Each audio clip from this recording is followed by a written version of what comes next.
ጌታ ቢፈቅድ ሃሌሉያ።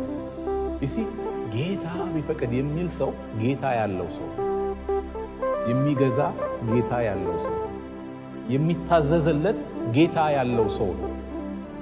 ጌታ ቢፈቅድ የሚል ሰው ኦሬዲ ራሱን ሰብሚት ያደረገ ሰው ነው። ጌታ ቢፈቅድ የሚል ሰው ሃሌሉያ። እግዚአብሔር እንደዛ አይነት ህይወት ይስጠን ወገኖች። ጌታ ቢፈቅድ ትላላችሁ።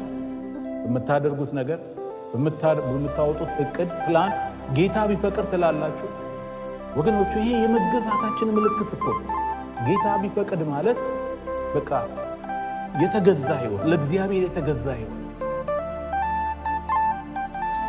በዚህ ፈንታ እኔ ችለዋለሁ አደርገዋለሁ ሳይሆን ጌታ ቢፈቅድ በሉ። ጌታ ቢፈቅድ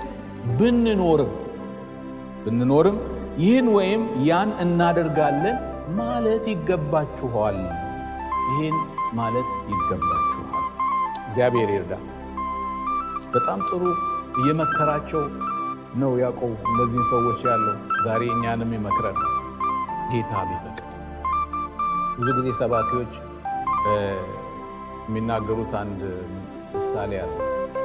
ሰውየው በሬ ሊገዛ ወደ ገበያ እየሄደ ሌላ ጓደኛው ያገኘዋል። ወዴት ነው የምትሄደው አህያ ግሌ ይለዋል።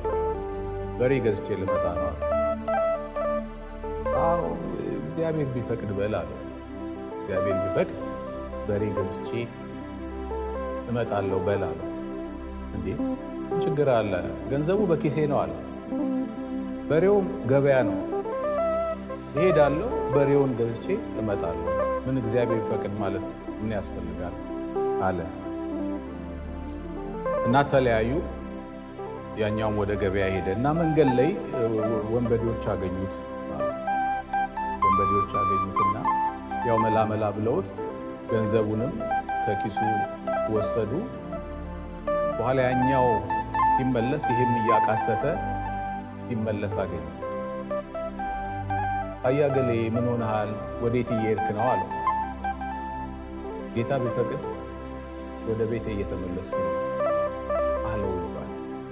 ጌታ ቢፈቅድ መጀመሪያውኑ ብንልስ እግዚአብሔር የሚናገረን ዛሬ እንዳንቆስል